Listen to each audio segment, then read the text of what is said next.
realization of a worthy ideal. I'm gonna show you how great I am.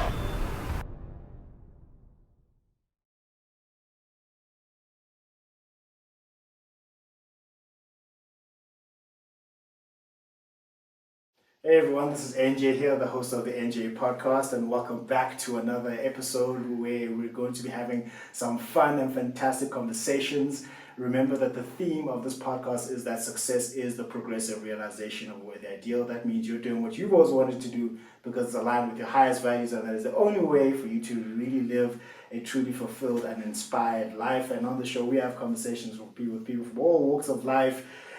Businesswomen, DJs, compilers, producers, just all around good people, because we believe that everyone has a story to share, based on their values and based on the story that they have to share. So everyone has a voice. Your voice does matter. And on the show today, we've got a very, very, very, very, very great person, all-rounder person, but she's a musical genius.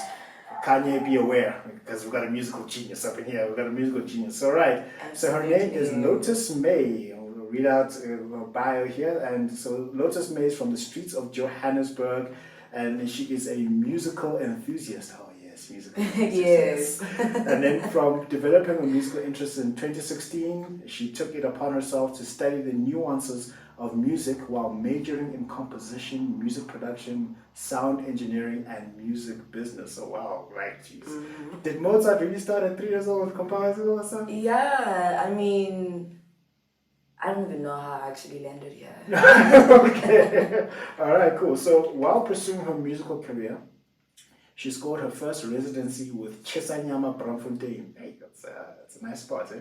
Which led to her internship with ANC Medium Communications at 1912 online radio, working alongside the likes of Ronnie J. Driz and Pusher Beats.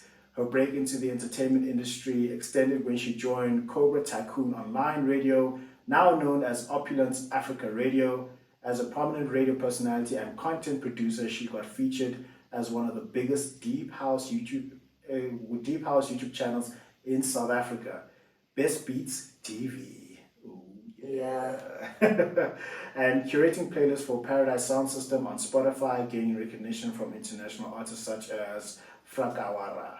As a young black female DJ, Lotus Mae realized her influence in the South African deep house space, and she expanded her brand to We Are SOLACE, a platform that focuses on curating events that feature both up-and-coming and well-recognized artists in the deep house scene. We'll talk about that. We'll talk about that, yeah. We'll talk about that. You see that one? Yeah, definitely. We'll put you on. Put me on. Lotus Mae is known to keep the dance floor on fire. So some of her recent gig guides include Jojo Rooftop and Lounge, YFM, Kitchener's Cavalry Bar. That's a hot spot, yeah. Hey, yeah. That's where it all starts. Is that where it all starts? We're gonna get into that. Therapy and the Miller X Boiler Room Showdown. With the experience obtained throughout the years, her works have been recognized on different platforms, while also giving her the opportunity to share her mixes on local and international radio stations, with her latest debut on Drums Radio. Lotus Mae is currently working on her debut EP, which will be available on all digital platforms later on this year, and I'm going to get a pre-listen. Why? Because I'm dope, my life is dope, and I do dope things. Absolutely. I mean, after all, the music has to go out there, you know. Yeah, 100%. Gotta share it with the people. Of course, share with the people. Thank you very much, Lotus, for making your time. Thank you very much. Thank you so much for having me here. Like, super excited for this. See where it's gonna go. The conversations are definitely going to be amazing. Yeah. So yeah, and it's a beautiful day outside. It's a beautiful day. It's that adds the little spice. A pool would definitely slap right now. Yeah, we need a pool. All right, cool. So, like, what started you on this journey of music and music production? Like, what was that spark that said, okay, I'm going to go down this route? You know, before the music even came into my life, it's actually a very funny conversation. Sure. I started with psychology. Psychology, okay. Right?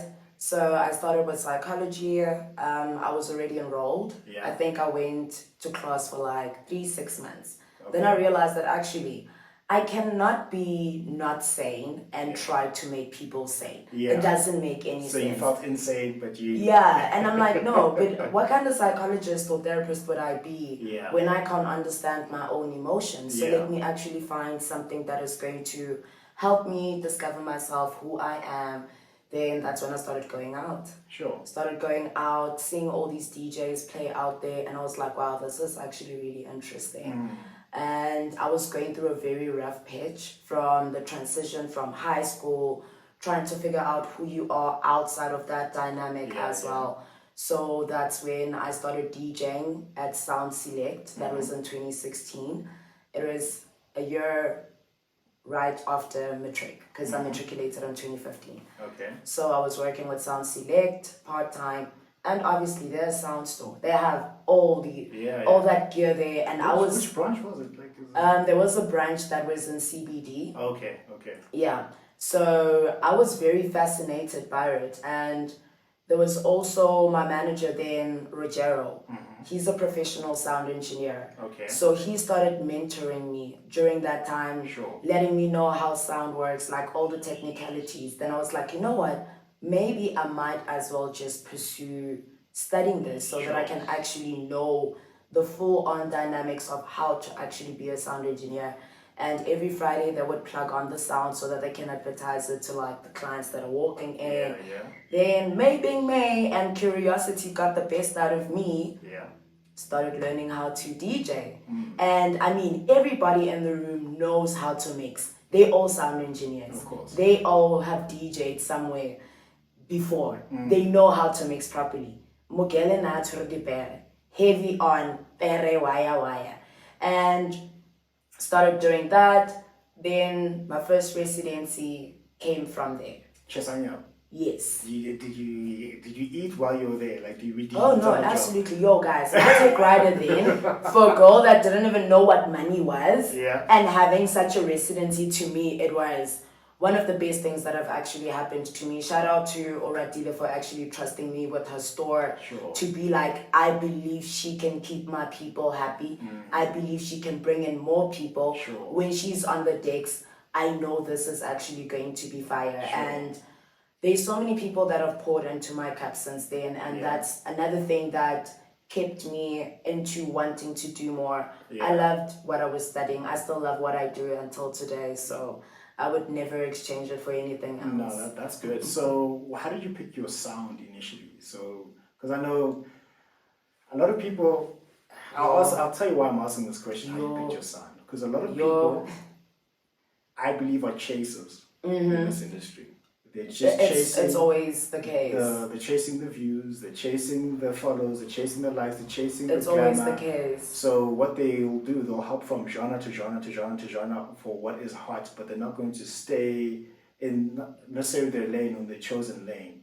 Because it's a different story if, let's say you pick deep house, so that's the thing that you love to death, you love deep house. Absolutely. But then they ask you to play Amapiano just as a request, versus you keep on rebranding yourself as a person. You see, when it comes to that, my stance is not even funny as. What? I remember I was a versatile DJ, so I was like playing everything. Obviously, with your first residency, you want to try out all the genres. Sure. You want to see where you actually fit in. Yeah. But there was something that was happening to me during those times where I felt like I had imposter syndrome in a way. I wasn't playing me. I wasn't sharing myself completely and fully and organically too. Yeah. So I then decided that, you know what, you're only going to play deep house. That's when I was playing like your Demented Soul back then. That's when I was playing the likes of your Edward. I was playing more deep tech, you know, like proper deep tech. And then obviously as time went by, I'm like, you know what, deep tech, I didn't know what Afro-tech was then, but I could hear the differences in the music that I was compiling then, that this one has a little bit more aggression. This one is a little bit more lighter. I like the aggressiveness. I like, you know, when it sounds like, you know what, we are about to like have a fire and chant around it and dance around it. That's what I wanted. Something that would speak to my soul. even when I actually search for music, it takes me like 20 seconds, 10 seconds to know whether this is a song that I would share with people or not. That's when you know you're an advanced person by now. If You you know. know 20 seconds. And I it's literally awesome. cruise over like 200 songs at one go just to look for the perfect 10. Do you understand what I mean? So when I then decided to play Afrotech, I felt more like me. When they say, May, we actually want you to come and play, I would get excited to be like, oh my goodness, I can't wait to actually share this music with people. So I transitioned from deep tech to Afrotech in 2020 during lockdown. Sure. That's when I started playing more Afrotech. And then there was an event called Spiritual, COFX, Newtown. Always used to go there. Obviously, the transition is still happening.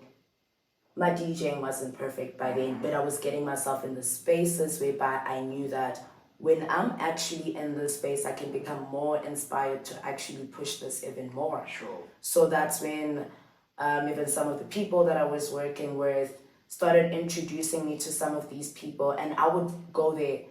It was a ritual for me to always be at Spiritual every single Friday, just to listen to the music of who's there. Sure. Obviously, as a DJ, it's very good when you're still trying to figure yourself out and what your art is, to go out and experience what musical taste is out there so that you can actually find what your niche is, what you are more good at that will make you different from the 1,000 or from the 100 that is already at the top and making it.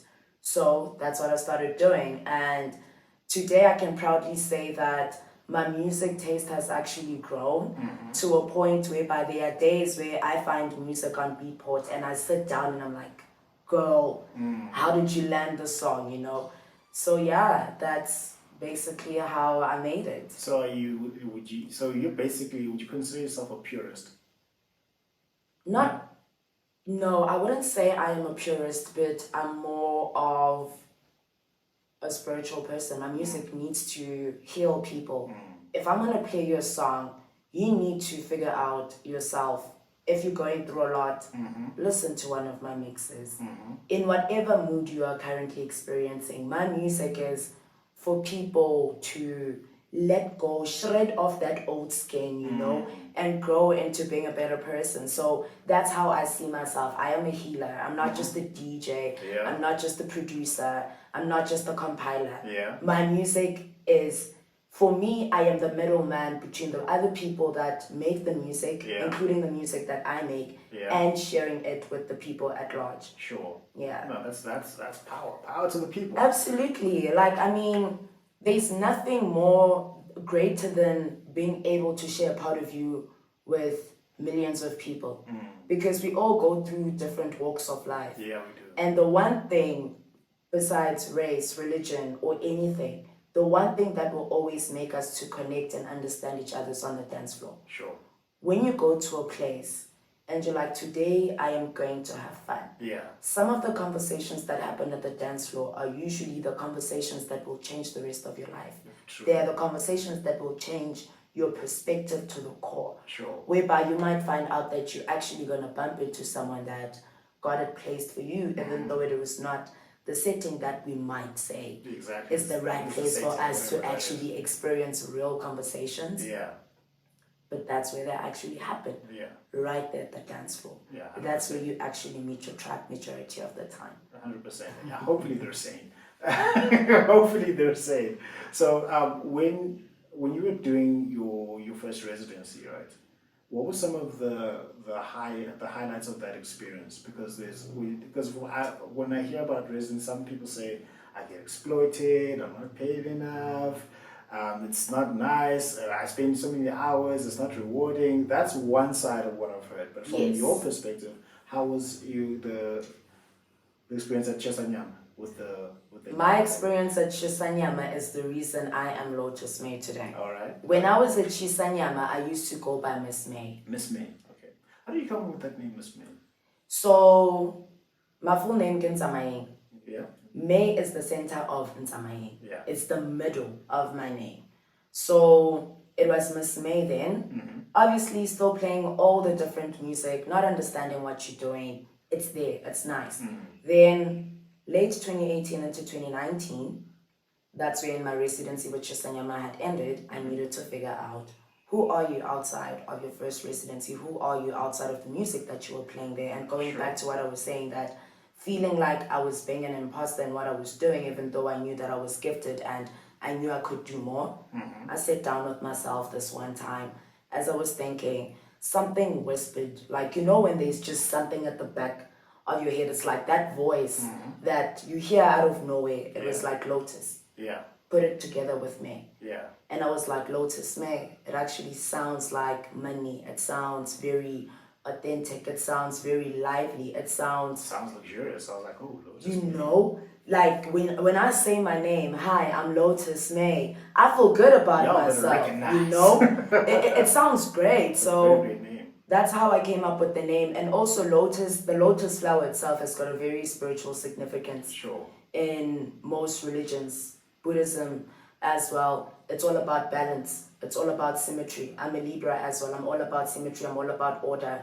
May is the center of my name as well. So in everything that I do, and also being a DJ, we have to synchronize music. We have to balance out those sounds, you know?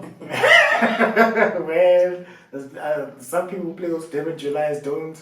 Hey man, we all started there. You see, if you're currently a Durban Julyer, trust. For the people listening and watching, please explain what a Devon Julyer is. A Durban Julyer is... sorry, carry on. A Durban Julyer is when... Like basically, we are just at the race course in that moment. So basically, you're not mixing right. Your beat matching is off point. It's when your songs are not in sync with each other. It's when you need to jog. Yes. Yeah, you just need just a little bit, you know. You don't have to be aggressive about it. But I mean, even the best DJs go through this as well, whereby sometimes you're not really having the best of days. Yeah. You know, sometimes you want to try that song, but you haven't practiced it. You haven't listened to it completely, and then you're like, oh my God, I missed it with 2 seconds. It happens, you know. And in that moment, that is when you actually need to like recuperate yourself immediately, because the moment that you change your face and your energy kind of drops, the energy in the room changes. Exactly, and then people walk off. Hey, you know, maybe people walk off the floor. Like, hey. So there's other DJs that I've seen that they don't know how to really mix well, but then song track selection is always on point. I've also went through that, whereby my mixing was very off, but my track selection was on point. Sure. At least make one win. You can't have bad track selection. You can't mix. You can't keep the floor on fire. You need to make a struggle. Like, guys, you know, and I mean, right now when we look at club culture, we actually have a lot of Devon Julyers. They're only getting gigs because of clout. And it's so sad that DJs like myself don't get all the bookings that they're supposed to be getting, because I'm not willing to show ass when I'm on the tracks. I'm not willing to twerk. Sell out. No, darling. I mean, I'm a woman of grace. And grace does not allow us to demean ourselves in certain ways, you know. Because we were having this discussion with another friend of mine some time back, and I was like, why is every Tom, Dick, Harry, Susie, Tembi, everyone is now a DJ, quote unquote DJ, but I'm a DJ, they're Devon July, they don't have the stage presence. You can tell they're not doing it for the love. I think they're doing it for the wrong reasons, but then now they're taking work away from Lotus Mae, who actually love what they're doing. But you know what's the one thing that I can actually give to these people, right? Yeah. Is the fact there's a reason behind why they get booked. Yeah. That I can never take away from them. And shout out to everybody that's actually also out there, regardless of whether they know how to DJ or not. Sure. The one thing I cannot do rather is to take away from the fact that there is a reason why they do it. Sometimes you want the fame. Sometimes you actually want to use that to elevate to where you really want to be. Sure. And you know that by you being in front of those decks and people coming in, there's a reason for that, you know. And I mean, yes, I could be a woman of grace, and there's other people that really don't mind to be on stage and look that way. Trust me, the girls look amazing. Modimo le yena e a re nna ke apeya bana ba ka, o ba apeya a ba make sure gore they look amazing. Sure. And that's the one thing that we can also give to them.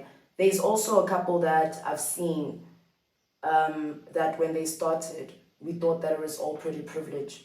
But obviously, after all the criticism, I love how they always come back. Sure. They look at what people say on social media, Yeah. and they start taking themselves seriously. Yeah. Do you understand what I mean? Yes, maybe at the beginning they start for whatever reason it may be. But at some point, as we all go through it, Sure. they end up getting to the point where they're like, you know what? Actually, I saw that people don't see me as a DJ that knows what to do. When I get to the dance floor, maybe people are only following me because they like objectifying me. But I want to be more than what I'm objectified for. I want to actually know how to keep my dance floor. I want to know how to impress all these people because they're all out here to see me. They're all out here to listen to me. Yeah. And I love that. You can be a Devon July today. Tomorrow you'll be a perfect mixer. That's That's not what it overnight, guys. is. Doesn't happen overnight. No, it doesn't happen overnight. Yeah, it doesn't happen overnight, but obviously, just like everything in life, where you invest your time, Sure. simply 30 minutes every single day of you doing it, trust me, within a period of 18 days minimum, Yeah. you will actually get ahead than a lot. Do you understand what I mean? You won't be a DJ Kent, but Yeah, you. Oh no! Hey, guys! We need to give that. We need to give Kent his flowers. I'm giving Kent, bro. Like, listen, Yo, come to the show. yo. This is the greatest DJ to have ever touched decks. That's just me. From in terms of a playing perspective, what? He's so good. Ain't he Guys. good? Ain't he good? He's very good. He's very good. Yeah. DJ Kent. Until today, remember when there was also Kent Phonic? Yeah. That era in South Africa when it comes to music was amazing. Yes. Especially for deep house. Right now we're also doing really amazing. I'm loving the fact that when the world looks at South Africa from every genre, you know, we are actually dominating the space. And we actually wear we carry the pride with us that I'm actually South African. Even when you chat to some South Africans that are overseas doing different work, Yeah. when they say I am from South Africa, you know There's a that it's soundtrack a that plays big deal. in the background. Yeah. It's a big deal. Yes, we're not the best country. However, South Africa produces the best. Some dope DJs. The best. For me, DJ Kent, Wow. I've always listened to his mixes and I'm like, oh my God, the level of skill, talent, technique that man has. Wow. I haven't heard anyone play close to him. Cool. Shimza is very good too. Black Coffee is amazing as well. Kent? Sure. Hi. What does he spin your world around? You know, and come on, boy, you spin my world around. Hey, man. Wow. Like every song that he has made, there's also another song that I really like. What is it? Kanakeng Heater. Heater by Tandy Dry. I haven't heard it. It dropped, I think, like 2 months ago, 2-3 months ago. For sure. That song is actually really amazing. Kent is also on it. And I was like, whoa, and it's like they fused in some of these old school tracks that are there. And I'm like, yes, this is the song that you can actually jam on the dance floor and lose your brain. Yeah. When that man actually makes music, he knows what he's He doing. makes magic. I think he's just got this God-given talent. It's like there's no one that I've spoken to who was like, okay, Kent, everyone has exactly the same your reaction is the same reaction you've had universal when you just have a conversation with it. And his mixing is so clean. Like he'll play one song and another one he'll go there. I'm like, My thing is, you can take hands now. Yeah. Give him 4 CDJs. Yeah. All of them are gonna be used. All of them. All of them. There's a vocal, there's another song, there's an instrumental there, then there's another one that's coming in. Hey man. It's just magic. It matters for some of us with our controllers. We can't touch that. Personally, I can only use 2 for now. 2 for now. For now. Yeah. That man, if there had to be like he's just in a room filled with CDJs, I feel like from what he's gonna do from the first one and still go back to the first one to fix something and come back to this other one, he does the most. Madness. So Lotus, let's say you're having a music festival, right? You're having a music festival. The Lotus Experience, yes, the Lotus Experience. Yeah. You should actually have one. You should actually throw your own music festival one day when you. Yeah, that is actually in the works right now. That's where we also SOLACE comes from. Yeah. So I'm not really gonna wait for promoters to book me. Sure. Yeah. Sure. So what's the name of the event? We are. So we are SOLACE is basically SOLACE, my okay. events company that I run. Yeah. And then I have a baby called Sip and Dance. Yeah. Do make sure that you follow me on the socials. Yeah. An update will be coming very soon. Then I also have another one called Afro Saturdays. So with Afro Saturdays, that's when I used to book like all the upcomings. I used to do this back in Maboneng at a venue called Afro Brew, which they've closed down right now, but I was doing that with them during the whole of 2021. So Afro Brew, we did that, Afro Saturdays, every single Saturday we were there. And obviously with Sip and Dance, where I see it, it's not meant to be in a club. Yeah. We've done it so many times in like different spaces, and it's not a club event. It needs to be more outdoors, more somewhere within the bushes, you know, so that that musical experience can be, people can have it to the fullest, you know. So that's where we see it. Obviously, the vision is there. Once everything works out, because events cost a lot of money, guys. Events require money, and there are days where I'm like, girl, are you even gonna be able to afford all these DJs that you've written down? And I'm like, Offer to pay them with exposure, bro. oh, absolutely not. That is disrespect. The years that everybody puts in for me to be like, yeah, I don't have a budget, I feel like that's very disrespectful. Why do you feel that's disrespectful? We need to get to a point whereby even when you don't have a budget, at least we need, myself as well. There are people that have actually pulled in favors for me to be like, May, I get it. I will pull through for you. Sure. But I'm also getting to a point that I'm like, you know what, nah, don't host until you actually have everything that you need. Because at the end of the day, everybody needs to make money. Sure. Everybody needs to have something to show for when they step out of the house. Yeah. You know, we're currently going through a recession. People need money. Yeah. So I cannot just think that, oh, because so-and-so is already so big, they have a lot of money, and because I know them and we are on each other's good books, they can always pull through a favor for me. Yeah. Favors, we can use those, but up to a certain degree. 100%. You know. Not all the time. Yeah, not all the time. Maybe the favor can be when I'm like, you know what, I do have a budget, but it's not to what your rate card is. Yeah. This is how much I can afford. Sure. The least I can do is to actually put a fee to it. 100%. You And know. a bottle of Don Julio. Hey, man. Yo. It's I, smooth though, I understand. I refuse to Understand. even have a sip. 6,000 rand for a bottle, and that is from the bottle store. 6,000 rand for a bottle. Six. But also remember, Ninja, Yeah. right? Yeah. That's 6,000 rands for a bottle. It's how that bottle was created. It's the finest taste that you can actually have. It's the same as wine. The older it is, the better it tastes. So I mean, obviously, they always tell us that we need to watch what we take into our body. So if you're actually paying for that fine taste, why not? Some people would rather stay with Savannah. It's okay. But staying with that Savannah, ne? And then it moors you. Like Savannah. Yes, I know, but you know there's those drinks, nah, that when you have it, Lord, sure. It is how you get drunk in that moment. It is the hangover you experience the next day. Yeah. Then there's certain liquor that when you drink it, you actually don't even experience that hangover. Don Julio. I understand.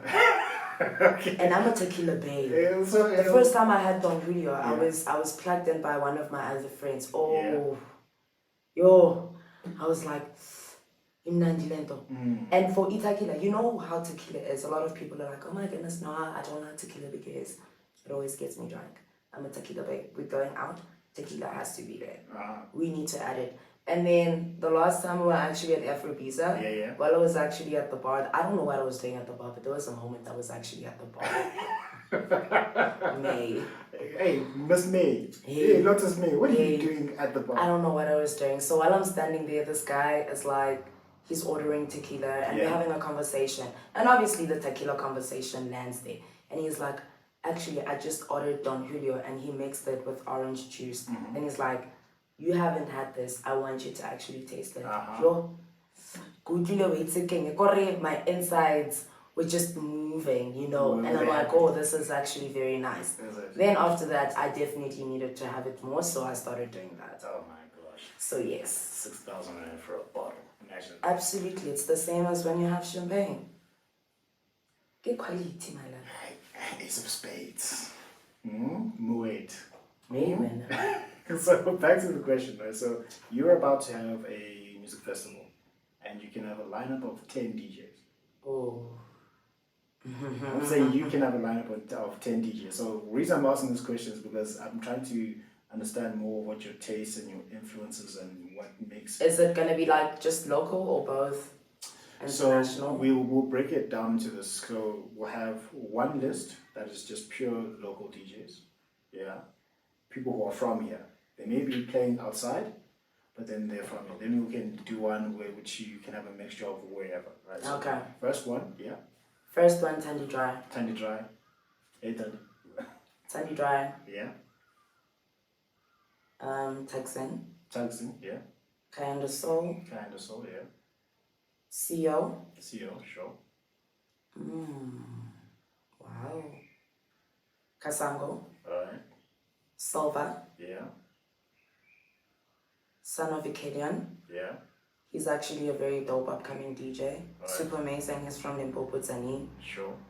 We should get him on the show. And then who else? Where are my girlies? Charlie Dixon is also a very dope DJ. Yeah. She's super amazing. And then I would also add Bankaba, yes. Who's my other favorite? Who I listen to?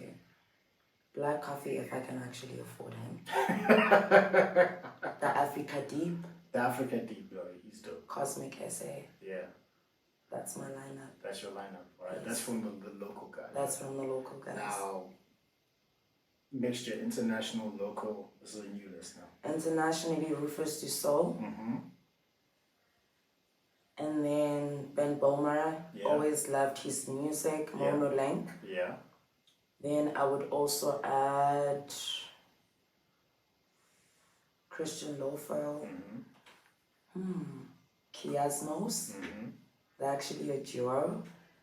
And then, yeah, I think that would be my That'll be your international. lineup. In that lineup, I heard no Shims, I heard no Dakapa, I heard no Inunap, I heard no, you said Black Coffee, can't afford them.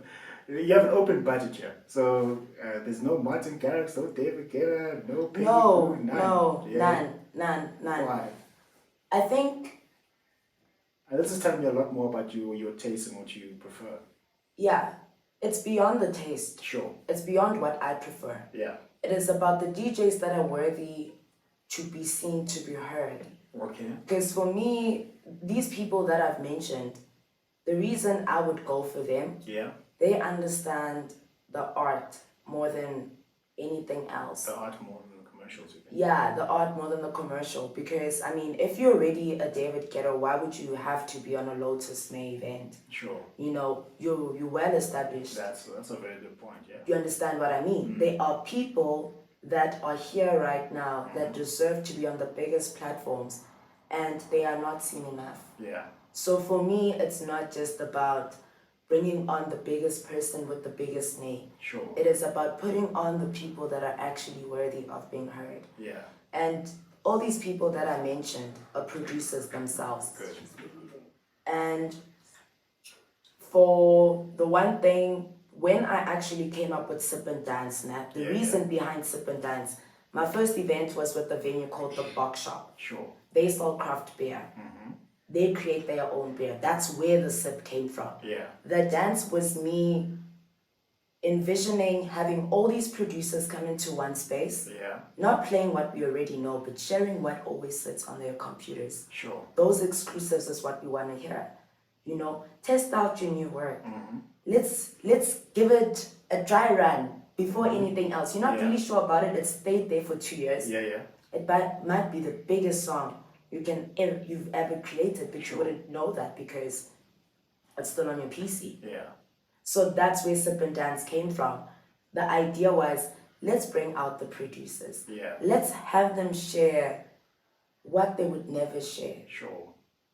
Let's have them there, you know? Yeah. And, hey man, like the previous Sip and Dances that we've had have been super amazing. Shout out to everybody. How often do you have it? So the first one was in 2021. Sure. That was in Soweto. And then we had it again, same year, same venue.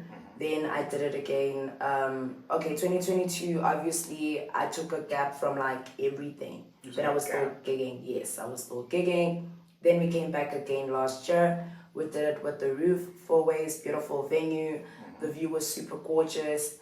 When you're up there, you can actually see right through Machalis, and it was super beautiful. So yeah. Sure. And right now, this year, we're going to have another one. So it's more of an annual event. Also, we don't have the details of that. The details coming soon. Yeah, I'll be playing that one, of course. You heard that?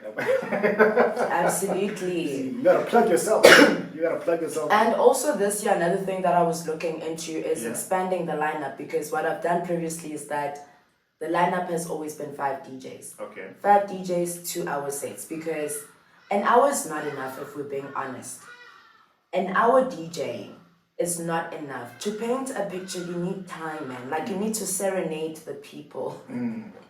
You know, but so... the 1 hour set seems to be more of a standard here in South Africa. Overseas, it's more commonplace to have 2-hour sets, sometimes even 3-hour sets. Absolutely. The longest I've played alone was 4 hours. Yeah. That's when... Did you get tired 4 hours? No. You were tired? I was actually hyped up even more. By the end of the 4 hours? Jeez, like. I was more hyped. I was like, oh my goodness, maybe we might as well do another hour. Some people say it's easier to play a 2-hour set than it is a 1-hour set, because now you've got more time to like draw things out, and an hour set you have to be focused, like really focused, and get the best parts in. I don't know how true that is. From your experience. An hour set, you basically just need to get straight to the point. Yeah. You know, with the 2-hour set, it allows you to take people through motions. Excuse me, how you start to the finish is always the best. I enjoy my 2-hour sets. Yeah.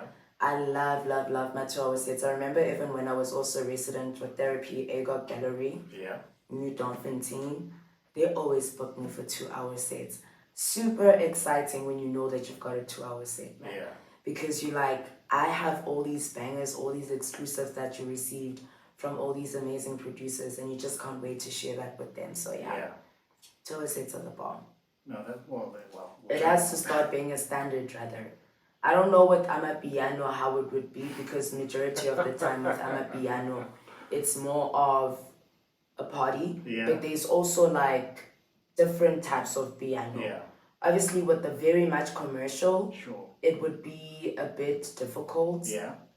And then with like your Kelvin Momo, your Angelique, I trust those guys to handle Angelique on a 2-hour set. Oh, they are the artists. They're very good. You know, like there, you know that you are in for a proper inquiry. Not inquiry, but like a proper experience. Yeah, you are in it for a proper experience. Like the whole night, you will just be like, "Hey guys, did you hear that set?" You won't stop talking about it. So yeah. No, good. Okay, so how do you plan out your sets? Venue, time. Venue and time. Yes. Okay. So then, how do you choose the track selection? How do you spend time like a week before planning and practicing? Because I asked Kent how he prepares for his sets. Like, I just play. I'm like, well, of course you just play. Because we DJ for there's something now. Yeah. My USBs, I'll create a folder for that day. Now, obviously track 1, track 2, track 3, but you'll find that that folder actually has like 40 songs Sure. just for that night. And majority of the time, let's say for instance, if I have to go play today, Yeah. the music that I'm going to play tonight is music that I found yesterday. Right? It's always new music. I love the new music. I like introducing. That means you're very good, because some people. I like introducing new music to people. Is it? Number one, I haven't played that song. Half of the time it's just me going on to Beatport. Oh, I like this 10 seconds. Add to cart, add to cart, add to art. That's it. Clear cart, transfer, USB, folder. Oh, this one might work well as a track one. Sure. Track one is something that I always need to have it there, because that's actually the one song that gives me an idea of the mood I'm going for. Yeah. So my track one is always standard. It doesn't change, regardless. So you always open with the same track one that you've predetermined. So you're not dynamic about it. It's Track one, If you sets said the you're mood. gonna play ABC on Track one. and then Track finish one it. for me, my number one song Yeah. doesn't change. Okay. And I usually have like 3 different track ones. Sure. Do you understand what I mean? And I already know, hore, if I'm not gonna play this as track one, there's this one. Yeah. So already I know where my set is going to from there. Sure. I have an idea of what I'm going to play. And yes, I do keep like a guideline with all the other songs as well, that you might find that what I would have decided earlier on to play as a track 2, Yeah. you throw it out and you go to your other folders and you throw in some of the songs that dropped previously and you bring it in, mix it with what you currently have right now, Sure. based on the vibe of where you're at. So it's always based on the mood. Okay. So then, how do you decide your closing track? Amen. Dance floor. The dance floor. Oh, Dance floor. So you react and you work with the crowd, with how they work. Reading your crowd is very important. Okay. Super, super important. Because if you can't read your crowd, what are you doing? You're playing For what? for the sake of play. What is a DJ meant to do? Play music. And keep the party going. alive. Yeah. If you can't keep the party alive, Yeah. then you've lost the main important thing. I remember I once watched a video by a guy called Nicky Siano. He used to be a funk DJ back in the 60s in Brooklyn, New York. Sure, that's a long time ago. That's a very long time ago. And he was speaking about how back in the day, the most important thing was sharing new music with people, where you find that he's already DJing, because remember, it was vinyl then. Yeah. Where there's a new vinyl record and you find that the producer or the manager of whichever band or artist is just going to walk up to you and be like, hey man, my artist just finished the song yesterday. I want you to test it out on the crowd. That's what we meant to do, to share new music with people.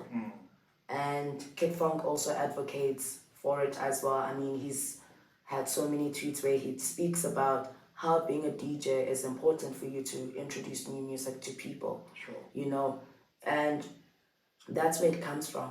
Keeping that party alive is also what keeps the fire in you burning. It's painful to play for a club that's empty. My DJs out there also know it's not nice, because sometimes it makes you question your value as A DJ. a DJ, that, okay, am I not worthy being listened to? It makes you question yourself. Do you understand what I mean? But if the promoter that is creating that event can trust you at the peak of the hour, you know Yeah. that you've actually got it. That you've actually got it. If they can trust you at the peak of the hour, like, What is the peak of the hour? Or does it depend on? it depends on venue and events. Yeah. Because sometimes, remember, with some events that start at 1 o'clock, peak hour would be between your 5 to 8. Sure. During that time, you need to serve. Like, Yeah, you gotta serve, man. Don't be afraid of it. Do you understand what I mean? The most important thing as a creative, above everything else in any creative space, Sure. is to be able to challenge yourself, because nobody else is gonna challenge you. Yeah. It's you versus you. Yeah. Then you can go out when you've actually put yourself at the highest pedestal and share your highest self with people. Because the one thing in life that you always need to be very cognizant of is energy. Yeah. Energy is the most expensive commodity that you have within yourself to share. Yeah. That energy is your music, it is your paintings, it is your conversations, Sure. it is your thoughts. That's you. You will never get it back. So it's always important to share the best of that energy. Yeah. When you take it out there, make sure that the next person Yeah. that doesn't even know you, they can experience you in such a manner that they feel like they are a part of who you are. Who you are and your experience.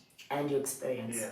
That's the most beautiful thing that you can ever experience, to walk off the decks, even when people don't come to you and be like, you had a dope set. Yeah. But as long as you know you played the set that satisfies you. Yeah. As long as you know that you actually gave it your best, Sure. you've done 100% of the job. 100%. Yeah. So how are you able to split your music persona and yourself at all? Oh, How do you, because I can imagine that's a bit difficult.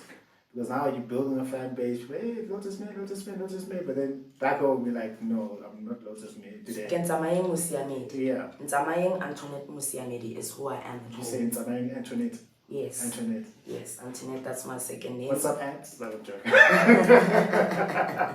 I mean, might as well just be like a little bug, creepy crawly there. Yeah. So how are you able to separate your Lotus and Ntamayeng? How are you able to separate the two? That has actually been very difficult for me for some time, let me be very honest. Yeah. I remember there's some guy that I was seeing, and he was very mad at me this one time, and he's like, you know what, May, you actually think I'm your fan, and you're forgetting that I'm actually your partner.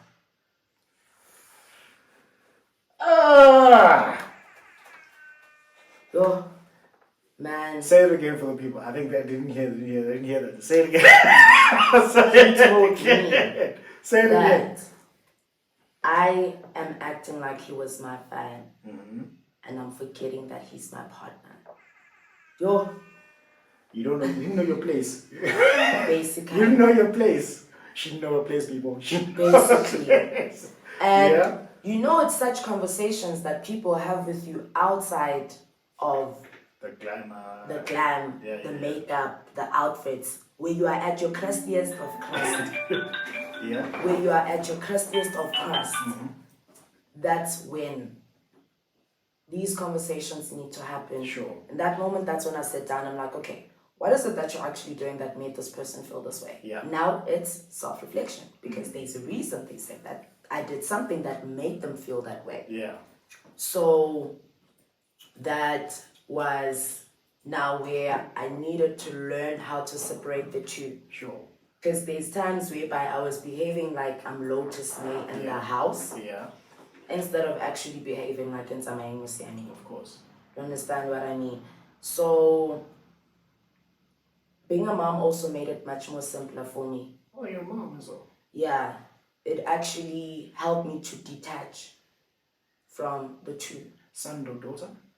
Daughter. Oh, hey, I got a princess. I got a princess. I have the most gorgeous baby ever. So I guess she doesn't care that you're Lotus Mae. She doesn't care. Oh no, she doesn't care for that. She does not care for that.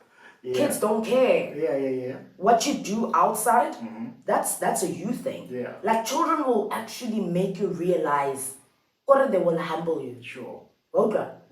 Kids, hi guys. Hey, they're amazing. Yeah. They will also humble you. They will put you in your place, where you actually need to remember that when you come into that house, you're not Lotus Mae. Don't bring the baggage from wherever you come from. They want the best of you. Exactly. They want you to be able to fill up their cup. So now you need to know how to detach from the outside world, and then, because to nurture, to be able to instill all the knowledge in them, There's a certain level of self that you need to reach. And reaching that certain level of self is you also knowing how to detach from the things that don't feed you or don't add value to who you are and what you're also trying to bring forth to the world. As parents, we have the biggest duties. Yeah.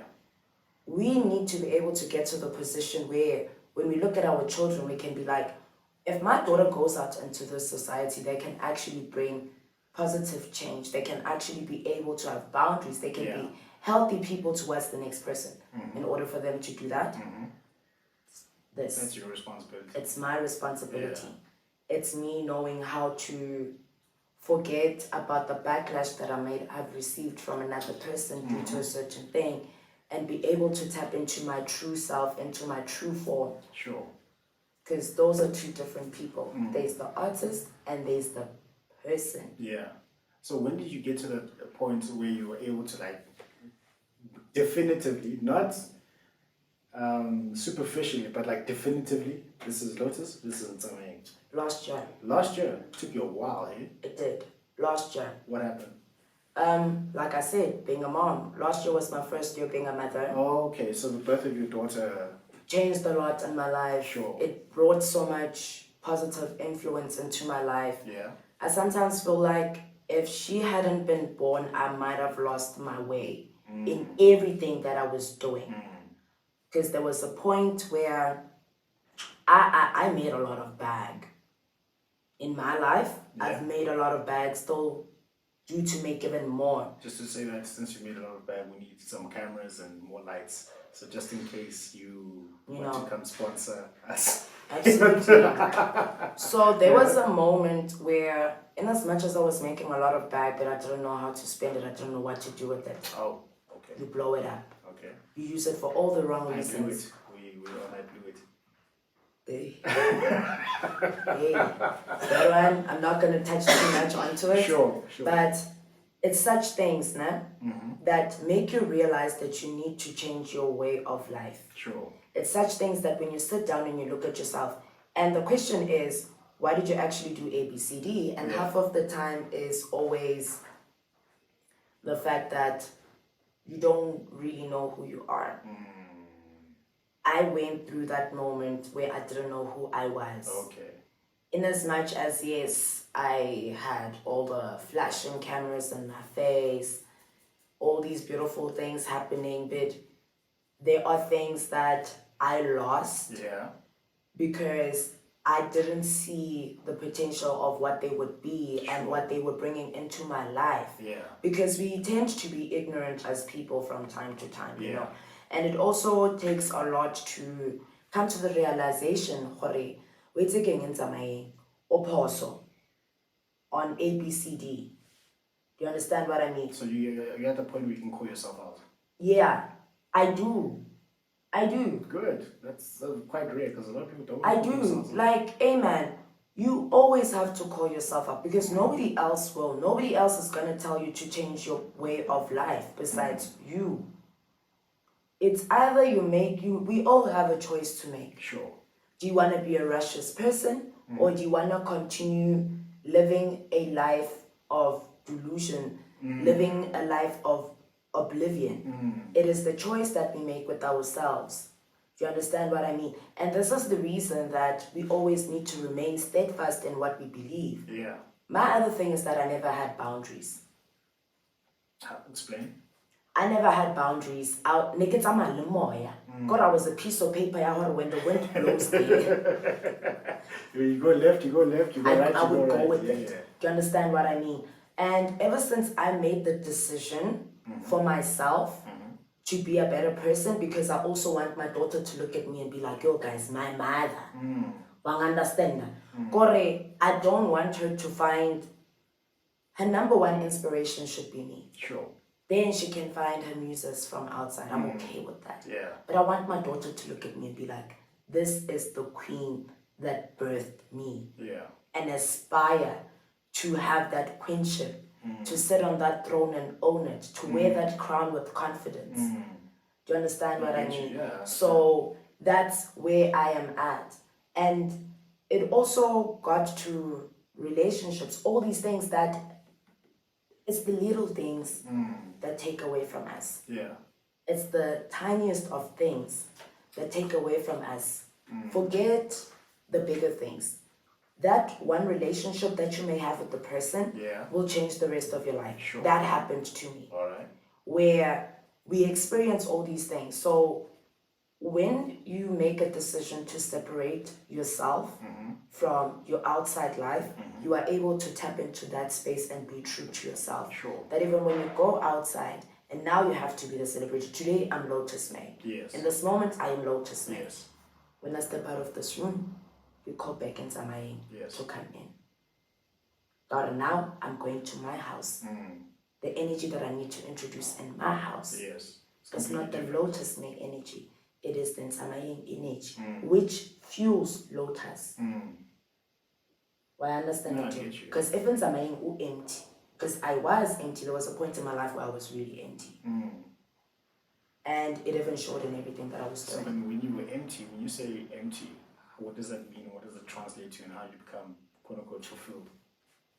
My emptiness rather came from a point where I thought I wasn't deserving Of what? of all the good things in life. Well, I understand that you. The biggest downfall a human can ever have is themselves. We determine Say it again for the people. the biggest downfall a human being can ever have is themselves. Yes. Kana bare, there's this petty saying ya gore ke ka letsogo la gago or something like that, you know, but I don't really know it, but I've heard it before. Only motho, na, you decide where you want to be. Sure. That one choice will determine everything. That's the choice that you make, because if, for me, rather, it was a very painful time in my life, you know, because I was still really trying to understand who I was. Sure. And some of the friendship circle I had at that time wasn't really supportive of Nzamaing. They liked the Lotus. Ah, so you had a bunch of vampires who wanted your It fame was- and they didn't want you. It was friends that liked me for being, you know, she's in the Rich. spotlight.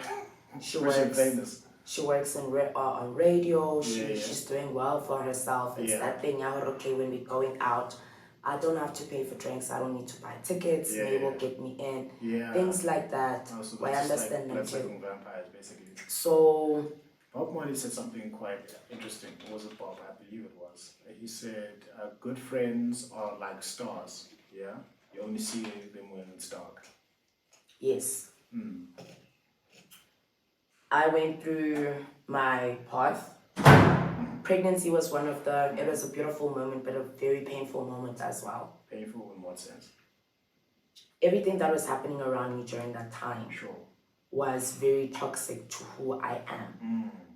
Do you understand what I mean? And I became so broken where I knew, because before pregnancy, I then started working on myself. Sure. Now I was scaling up. Yeah.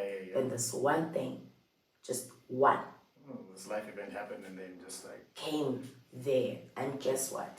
From me knowing and trusting myself, from me believing myself, from me seeing myself sure. as I did, Yeah. all of that disappeared. Yeah.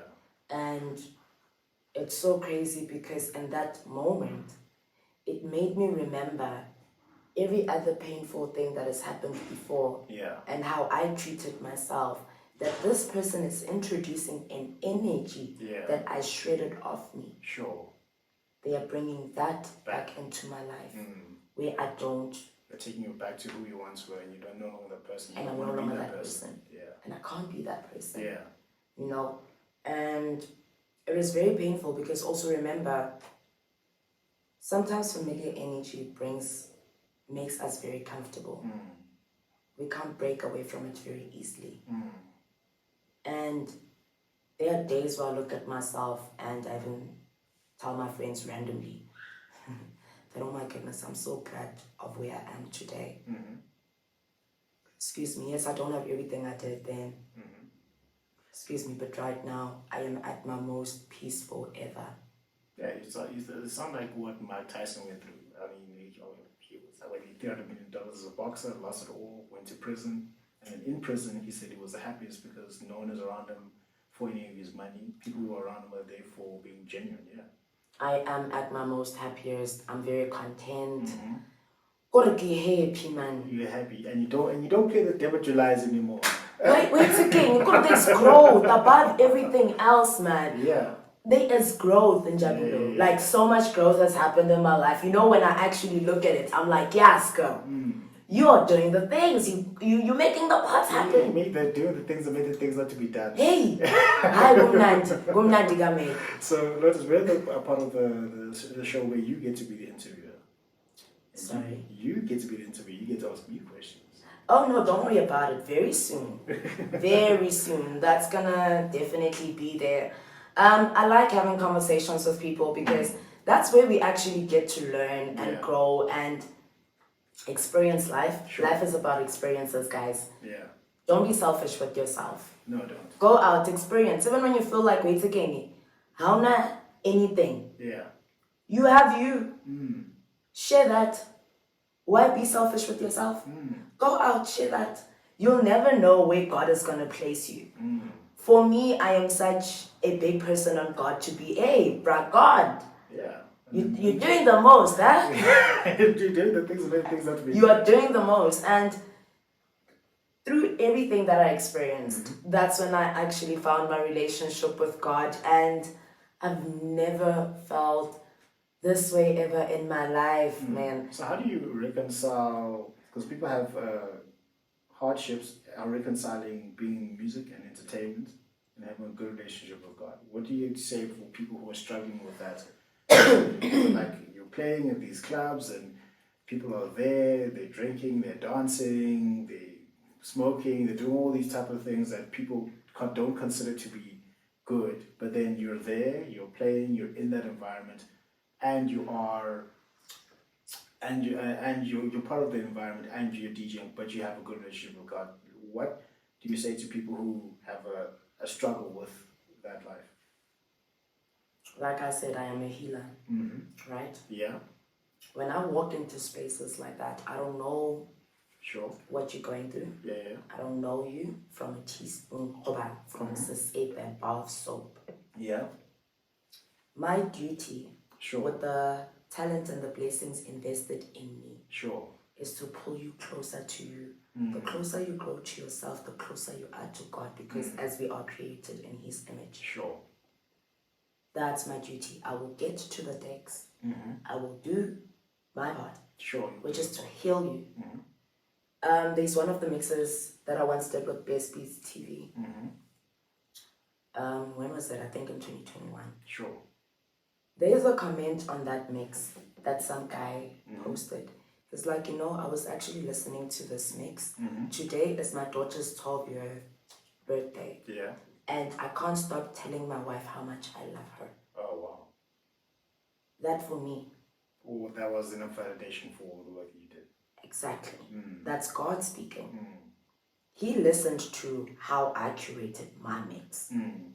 And then someone found God in your mix. And he found God in my mix. He found meaning in my mix. How did that actually make you feel? Can you describe the feeling that you had? I was emotional about it. Yeah. Because I'm like, wow.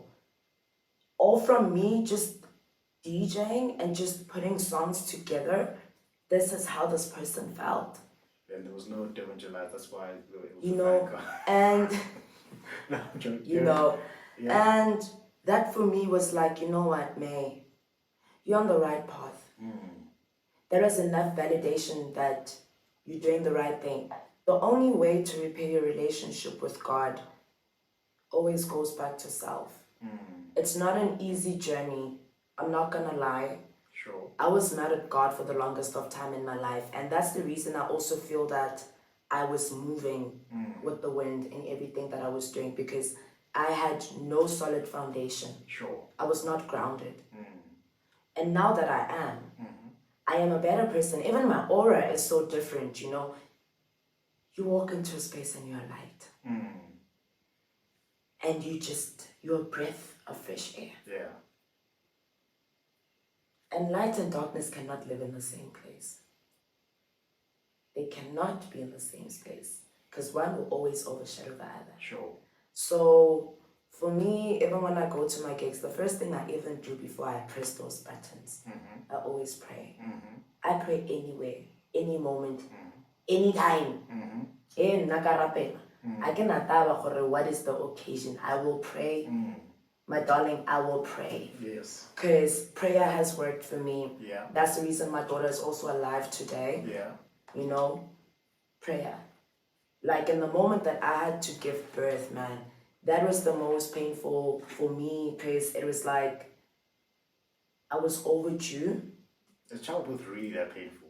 For me, it wasn't even that, man. I was overdue and meant to go through a C-section. Okay. That is the day that I actually prayed. Where I sat down with myself and I was like, a proper conversation with God. Because you think you've been having a conversation with God, but you haven't been inviting Him into your life. Sure. You've been being God, yes. Hey, Maramudim, what's going on? That's not a conversation with God. You invite Him into your house. He cannot take charge of what He's not invited to actually take charge of. Say that again for the people. Say that again. He cannot take charge for what He's not invited to take charge of. Sure. That's just the way that it is. Sure. I was having a conversation with one of my friends then, actually. And I'm telling him, I'm like, yo, bro, I'm pregnant right now. I haven't really been doing much when it comes to my career. I don't even know what's going to happen next year after I give birth, bro. I know that you've got connections, plug me on. Then he's like, to me, he's like, May, the one thing that you should be focusing on right now is you giving birth. Please give birth. Talk to me in February, March. Your daughter, at least she'll be 3 months old, you'll be able to move around. Sure. Right now, let's focus on one thing. Go and give birth. And I'm like, dude, I'm overdue already. I've been super stressed. Everything around me is so toxic. I didn't know what to do. Then he tells me one thing, it's like, Mbana, you know that I really appreciate you. You know that I love you so much. And you know that I care for you. Yes, we don't speak every day, but I really care for you.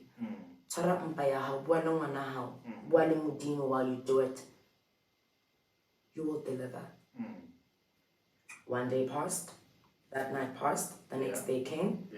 That morning of the next day in the AMs, my labor was very quick. I was very lucky. Very quick. My labor was quick. Yo. Some people go for like 12-hour labor. Hey, bruh, mine was 4.5 hours, I was done. You were done? I was done. But it's crazy that when I think of it right now, I possibly was actually in labor the whole day and I really just wasn't paying attention. You weren't paying attention. That's And I wasn't. No, that's wild. I wasn't. You probably listened to one of your The podcasts, day, weren't you? that day, during the day before giving birth, guess what May was doing? Walking around the streets of Marshalltown, I love Atlakota. No, like obviously they drove me to where I wanted to get the kota at. And I'm like, when I am I want to walk a little bit. And I could feel like, hey, there's a lot of pressure So here. you were walking a lot, like you were like, Hey, I was very wacky, right? I was a penguin. I loved it though, man. And I was, another thing, Lord, during my pregnancy in Jabulo, what happened? this beauty that you see right now is an understatement. Honey, Beautiful. yo, hey guys, Paramisa the time I mo bake, and she was baking the beauty out of me. Hey, like never bake Hannah, bruh. We were baking each other. Is it? That's good. So we're reaching the conclusion, we're coming to the end of the conversation that we have. So now, Amen. but the you're a female, right? Okay, so you're Yeah, Njabul, I am a female, yes. I have female anatomy. Got that? Why am I afraid of this question that you're about to drop with me, sir? What are you doing? I have to throw something left field. Don't look at me like that. Don't look at me like that. No, so you're a female DJ, you're a female in this industry, right? And I want to test things that I've heard about females in the industry. I just want to test it. I just want to test because I don't know if it's true or not. I just want to know. Why are you laughing? Where? Surely you know what I'm about to ask. You don't know what I'm about to ask. You don't know what to ask. Okay, so is it difficult, one, to be a female in this industry? And then two, why does it seem that there are less really good female DJs than male DJs? And I say seem because I don't know if that's the truth, 100%. So one, is it what is your experience being a female in this industry? Is it tough? And then two, why does it seem that there's more great male DJs versus female DJs? Being a female, you always have to prove a point. Okay. Women from Fantuka, go ba mosadi, go boima, generally. Yeah. Go boima in everything. It's not even just entertainment. Sure. It's an engineering as well. Yeah. You could be a man. I'm a woman. We have the same qualification, only to find that I actually have more knowledge than you, but you would be the first in consideration compared to me. Sure. So. But this is entertainment, slightly different, right? Yeah. Entertainment as well. First consideration. Obviously, it's a male-dominated industry. Now we're warming up to female DJs. We are seeing more female DJs doing really, really amazing, and that's what we'd also like to see. For night quality is outside in the workspace. Yes. At my home, I don't believe in that. Yeah. No. Let's not talk about Yeah. at home. Talk about work. So that, as a female, you always have to prove a point. Sure. You always have to work 10 times harder. At times, the pretty privilege will save you. At times, being that girl that is, will work for you. You use your femininity to advantage. But at times, that doesn't really get you too far ahead. Sure. You can only get to a certain level. And then, for me, I want to be a pioneer. That's why I see myself. I see myself at the top, being able to inspire other females as well, and guys too, because we don't really need to... Such as like your D's and Claire's and your put gender to it. So, it's hard. It's very hard. It's very hard. And, excuse me, speaking of Devin Julius, females get more backlash for Devin July. For making a mistake during a set than males do. Do you understand what I mean? It's like the DJ before could be a male DJ and they make those mistakes. Trust me, social media is not going to say anything about them. But then if you do it, you get killed for it. As a woman, you will be cut down, you will be teared apart, from side to side about that one mistake that you did. It's always, you always have to prove a point. Sure. You always have to come out at the top. You work harder than the guys do. And then as time goes on, everything becomes better. Sure. As females, another thing, it's always important that we have people that will advocate for us, especially in the entertainment space, where it's good to have a manager, it's good to have a middleman. Because some of these people, it's like, even when they want to book you, bruh, or they just want to plug you onto something. I had this experience 2 weeks ago. This guy, we met, okay, cool. Had a conversation about the work that I do, chiki. Now you're texting me on WhatsApp, you're telling me that you want to hook up. How? Guys, we need to stop that. Let's stop that. Please, can we stop that? And my thing is that, as a male promoter. So this is a male promoter. Wanted to book you, the next thing wants to hook up. Well, first of all, let's clarify. Hook up, what do you mean hook up how? What is hook up, Simple terms, Google. Yeah. It's people that are just meeting up for casual sex without having any stable relationship. My daughter, why didn't you? Why weren't you? Yo. Why when you tell me. I don't know. Because now, for me, that also puts you off because you can see that you're putting in all the work that you do. It kind of breaks you down in a way that, okay, am I just a sex object? I know that I do look very amazing, We can be You look very lotusy, yes. Yes, you know, but that is just not it. I am a woman of intelligence. I am a woman that respects herself, that loves herself. If I like you, babe, if I like you, definitely something could happen, but that's You're not. here to work. We're here to work. Please don't put me in a corner where now, even when I speak to you now, I'm actually uncomfortable to have a conversation with you, you know? It's not nice. Those guys are basically trying to Harvey Weinstein. You know? Because you see, us as females, man, when we book male guys, Yeah. we don't even do that. We don't objectify. Imagine Are you if sure? that. No, we don't. Yeah, cool. And when you look sexy, you look sexy. We're gonna tell you that you look good, but we stick to work. Okay. We understand what work is. We stick to that, you know. But hey, man, ish, yeah, the industry. So how did that end up? Like you ended up like working with the person or no? No, it'll never happen. Good. Because it will always feel like I owe them something. Sure. Excuse me, because their first approach, and I don't think they're gonna plug me on unless they get their way with me.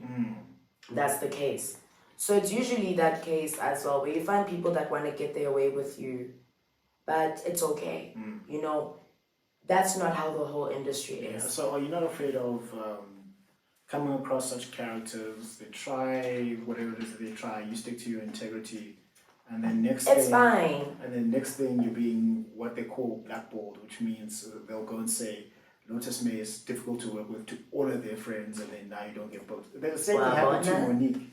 I just watched the Cat Williams podcast, with Monique. But Same thing happened to her. what is meant for you will always be yours. Tell that to the people again. Whatever they may say, whatever they may try and do and sabotage you, what's yours? If it can make a straight line, it's around like who to make a how. Do you understand what I mean? So, I mean, for me, I'm like, my guy, I cannot work with you because I'm not really comfortable with that. It's okay. Let's keep it moving, honey. Life is too short for me to be sobbing over a gig that I lost due to me not willing to put myself up.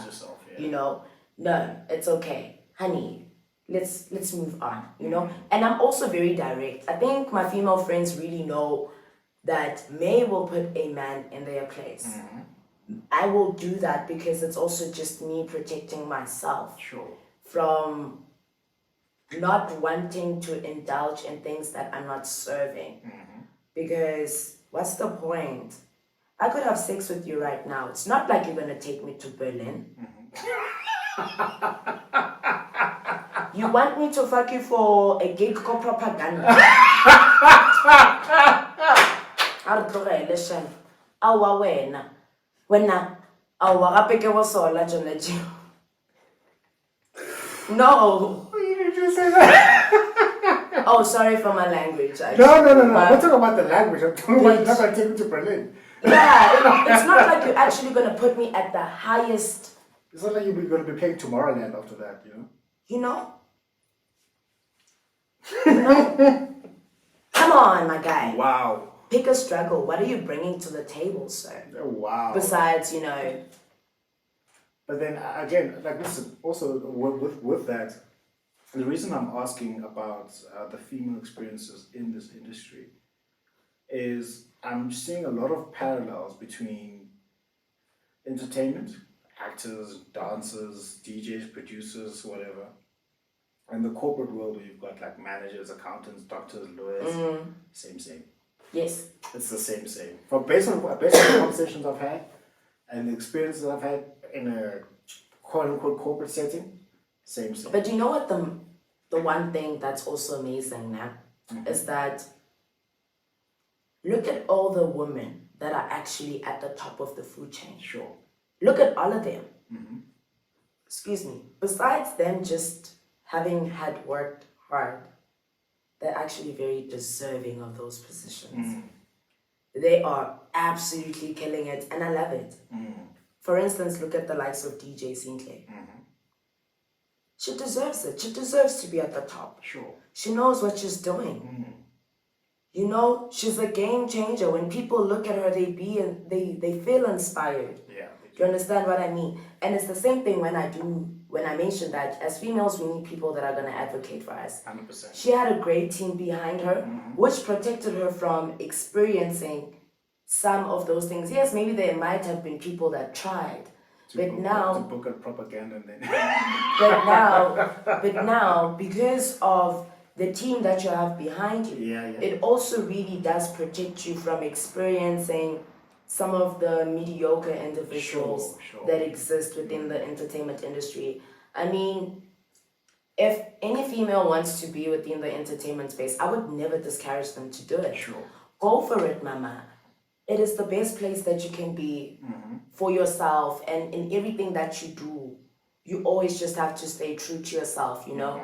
And there's a conversation where I live right now. One of the people on my corridor this one time actually came up to me sometime last week and were like, hey, are you a DJ? And I'm like, yeah. They're like, oh my goodness, it's so amazing that you're actually an artist. I wouldn't tell, you know, because, I mean, the industry is very dark. How do you manage? Yeah, it's very dark. You know? And when they asked me that question, I was like, the only way for me to have managed to even have gotten where I've gotten is staying true and sticking to my values. I understand them too, because there's no amount of darkness that will ever overshadow you when you are a solid person. But you know, if you're a person who's flimsy and wants to sell and out, the most painful thing is that the industry is dark due to how we treat each other within the space. It's not a community. It's more of, you find communities there and there. Then you find the gatekeepers. Then you find the people that are challenging the gatekeepers. Then, like... Does this thing of gatekeepers actually exist? It does. Does it? Gatekeeping exists everywhere. Well, in the entertainment industry. It does exist, man.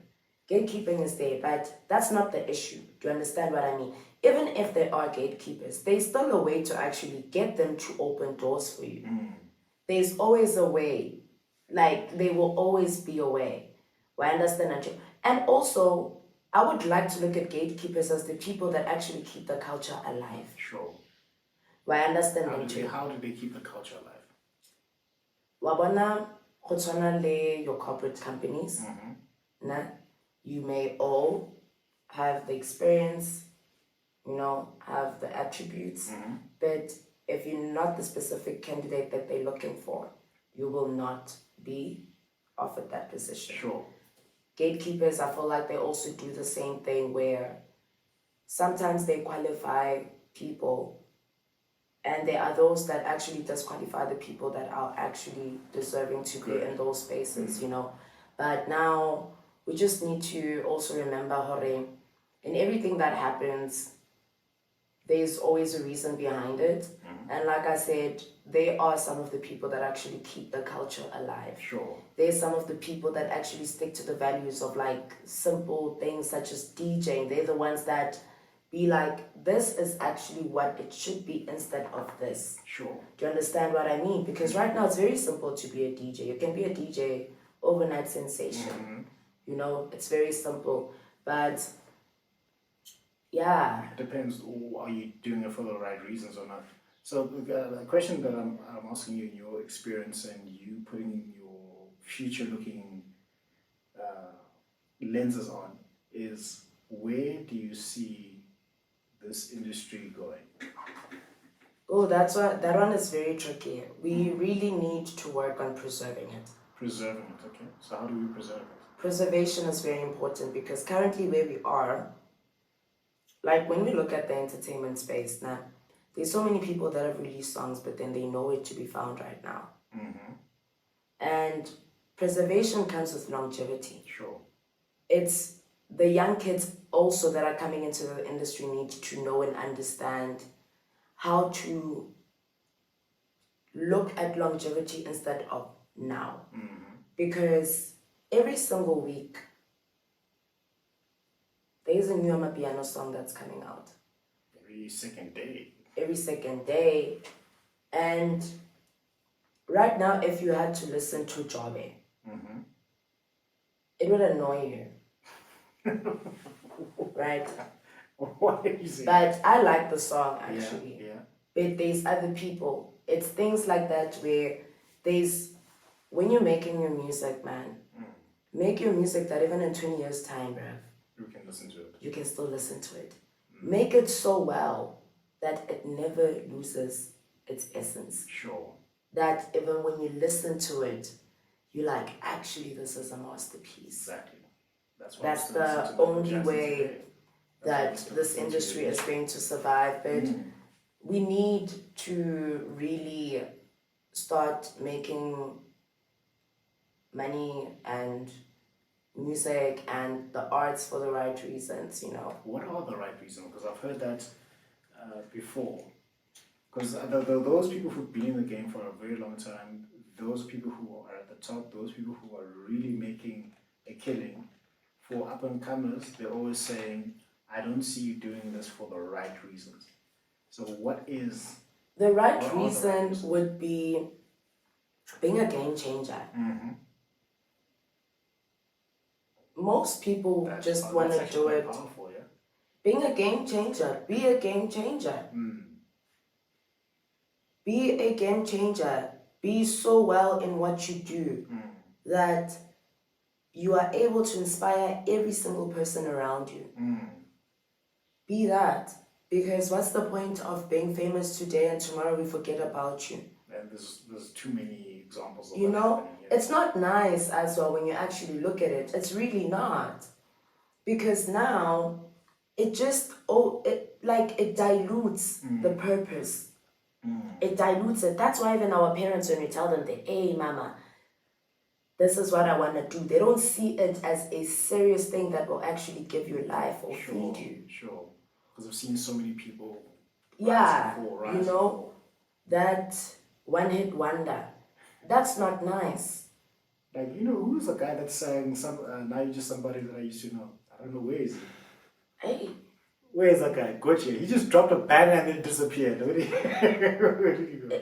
But, you know, there's also other people that I've seen, which is really amazing, where you find a person that will actually use the influence that they gained from dropping that one song, then right there, because now they have what they want, they actually start following what they wanted. Those are the best.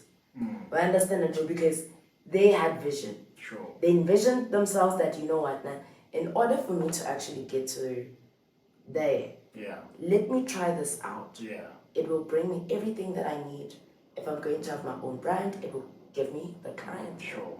I will have a fan base that will always be able to support me. 100%. I understand that too. Those are the ones that I love because it shows vision, man. And it's so beautiful that even some of these young kids, like, you can actually see that the fire that's there will never, it will never go off. No, 100%. It will always just remain as is. Yeah, I tell one of my nephews this all the time. Like, he wants to be in the game. I'm like, why? Hey, it's nice. I'm like, it's nice. What does nice mean? What does nice mean? Kibati. He wants to understand that Okradi rider mahala. Basically, that's what most people see, but it's more than that. It's the work that goes in before you even get those riders, you know. And I would say that I'm very privileged to have came across some of the people that I've came across. And even today, I still have people that are really supporting me and that are waiting for me to actually start releasing music. Yes, it may. Because wow, Yeah, girl, you know. And I've received so much support. Yes, I've also received hardcore criticism when I started, and I appreciate that because that's the things that push us to be the best. And yeah, some people will definitely not like you. As a naturally, so I've made peace with that. I've made peace with that, but yeah, I can't wait to see what the future has for me. So what's next for you? What's next for me is definitely releasing my music. Yeah. And yeah, just giving people more. More of what? Of who Lotus is, you know? Being able to... Oh, also another thing besides being on music, I'm actually transitioning into film and TV, so I've been doing that for like a couple of months now. So that's what I'm also currently working on right now. It's just me being able to tap into every space where I can just be able to inspire people. I'm all about changing perspective. That's where I'm at. So what's next for me is dominating the space, making people see, you know, the bigger picture, the walks of life, the amazing things that can happen even though you're going through the hardships.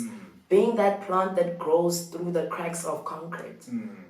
That's where I'm at. Let's inspire people. All right, guys, that is the amazing Lotus Mae, and she is an extraordinaire.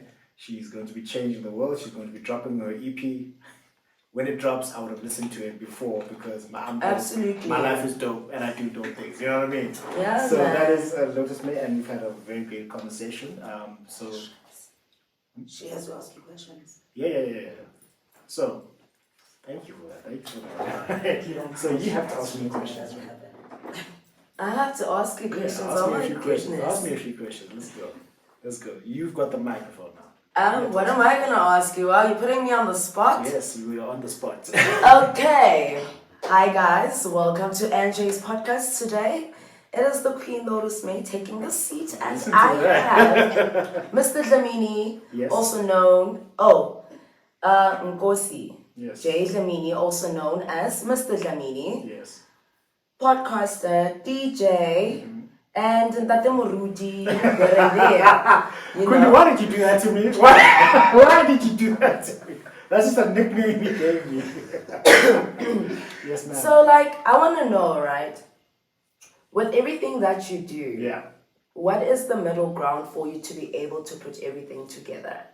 The middle ground to put everything together. So, the most important thing for me, similar to what you expressed, is to change people's lives for the better. Yeah.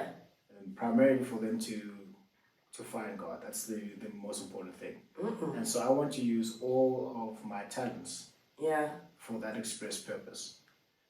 So, like even see in my office, you will see various different Yes, work absolutely. for different professions. So those are the things that I'm passionate about. Those are the things that I'm good at. And there are different means of expression. Yeah. So when I write books, I'm expressing myself through word. When I'm podcasting, it's through vocal.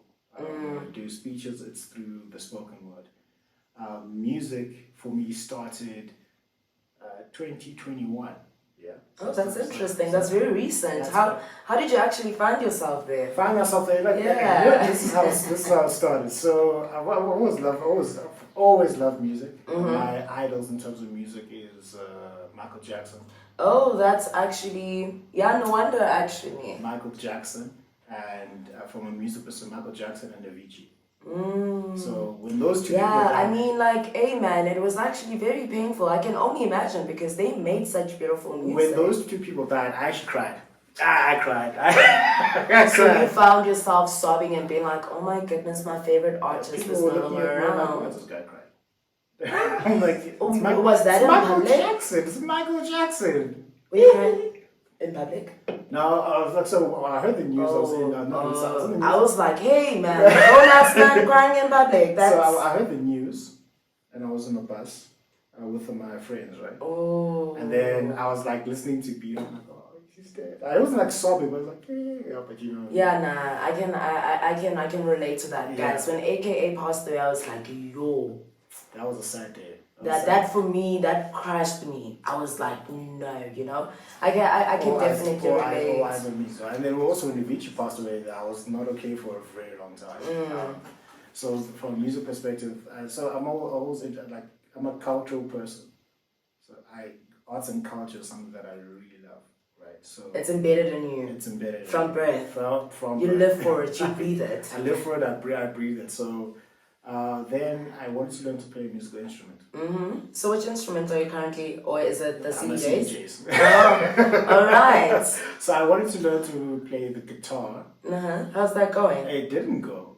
So I bought the guitar, I did a few lessons, but then I put it to the side. And then Wow. after COVID hit and my dad passed away, I'm like, okay, I need to put the right The energy that you're actually feeling within you into something. Yeah, so then that's when I went to a academy called Rise Academy to start learning how to DJ, how to be on the decks, because I needed an outlet. It was very therapeutic, right? It was very It is, right? Yeah, it is. Yeah, absolutely. And you know, another thing that I want to know, since you are speaking about how you found yourself making music because of the hurt in your life, I want to know what is the one thing that, like, what's the piece of advice that you would give to someone that's currently experiencing like a hurdle in their lives and they don't really know how to break out of that, because there are those moments where you are experiencing something and even though life is not really bad, but that one thing keeps you in a position where you feel like, you know what,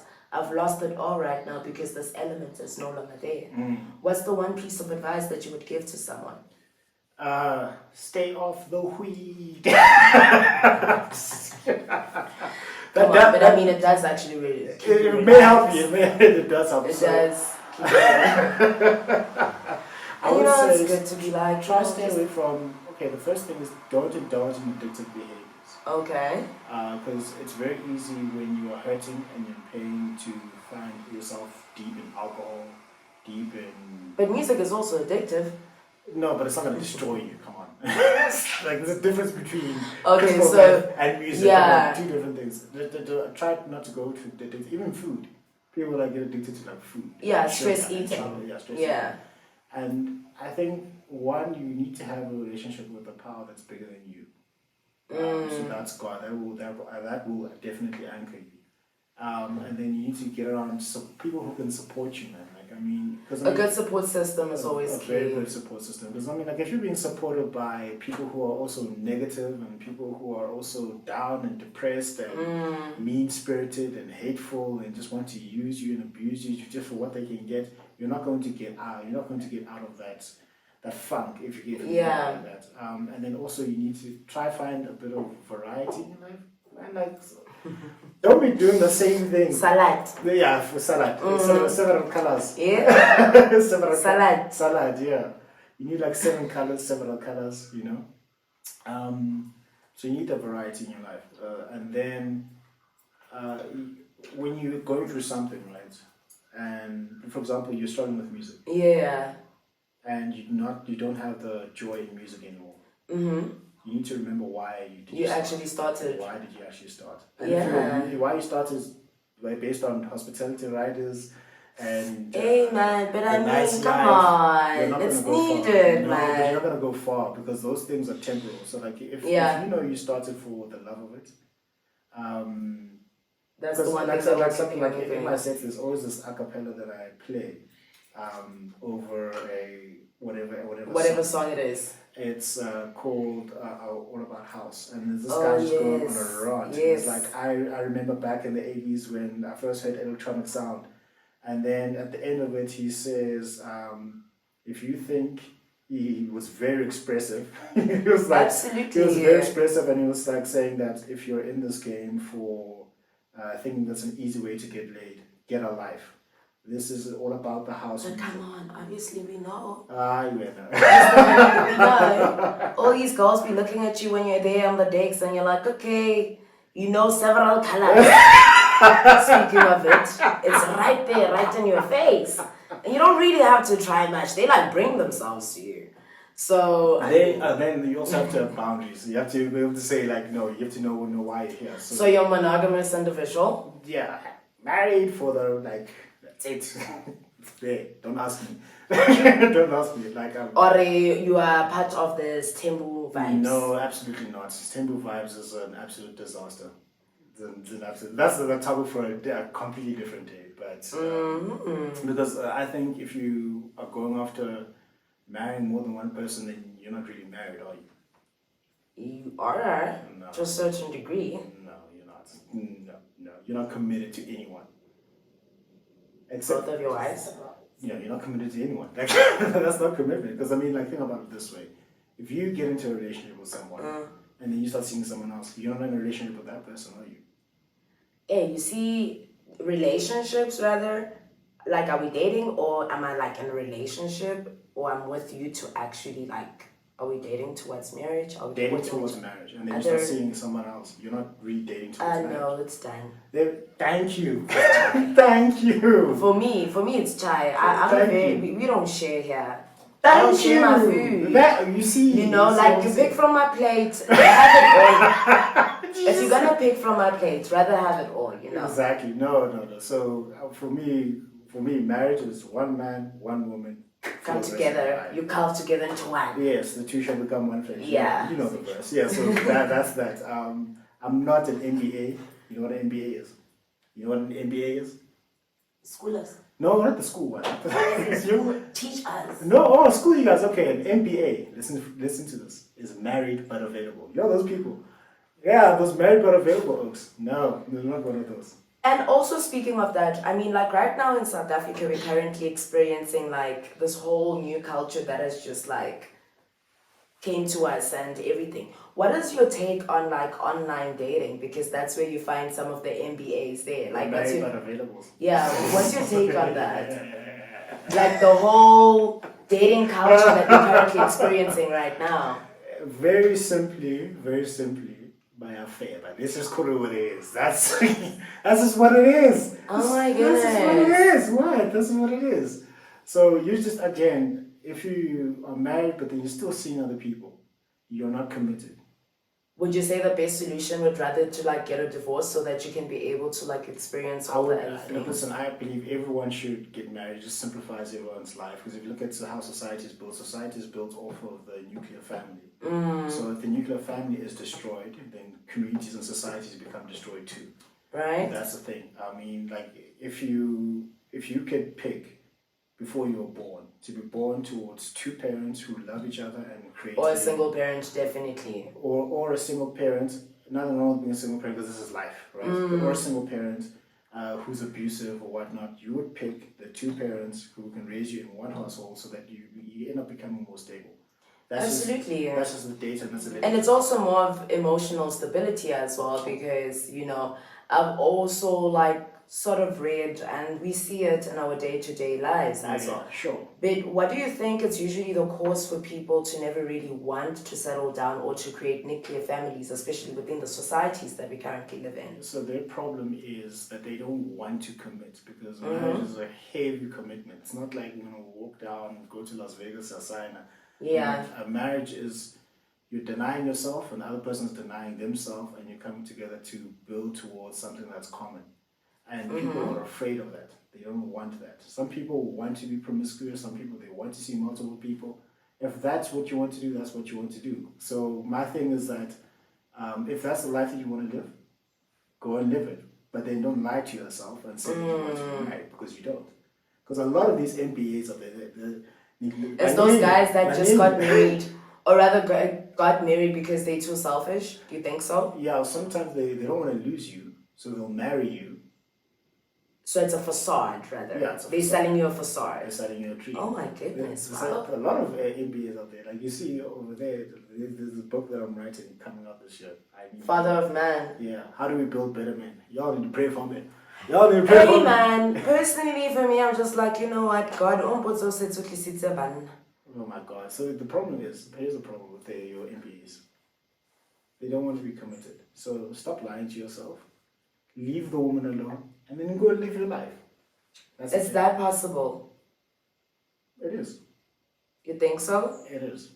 Hey, it's things so Well, here in South Africa, it's bad. Eh? Aye. It's bad, eh? Yo, It's bad, eh? Don't to a say- certain degree, I've always felt like maybe you would also like think of the same thing too. Maybe you've seen it. Nuclear families do actually add up. However, we also have a saying that a village raises a child. Sure. You understand what I mean? We have always had those people play father roles where, like in the villages especially, that's when you find that they know how to maybe that thing or that high, so a male figure will step in and be able to like, Sure. you know, walk with you through that life, even though they're not always there with you, but they're always there. How then do we actually ensure that even within the generation that we currently have right now, what is the best way for us to actually ensure that this that we're currently experiencing right now, the whole rampage of the lack of commitment, how do we then score the generation like the Gen Zs and everybody else that is coming up to be able to rather opt for stability more than going into promiscuous coitus? Humble your favor. It's a strong word, eh? I'm It's a sweaty, very- so I'm sweaty, so like that's how we Yo. talk sometimes. Again, it leads by example. First of all, you need to really be honest with yourself. Let's just be honest. Do you want to get married? Do you not want to get married? And I'm not talking about married but available, or single acting married, or married acting single. Do you want to be married? Yes or no? And then if you're going to be married, then you need to be able to take the consequences of what that means. Yeah. So you're saying you're forsaking what others are going to be exclusive to this person. And then if you don't want to be married, then don't be married. Then don't do it.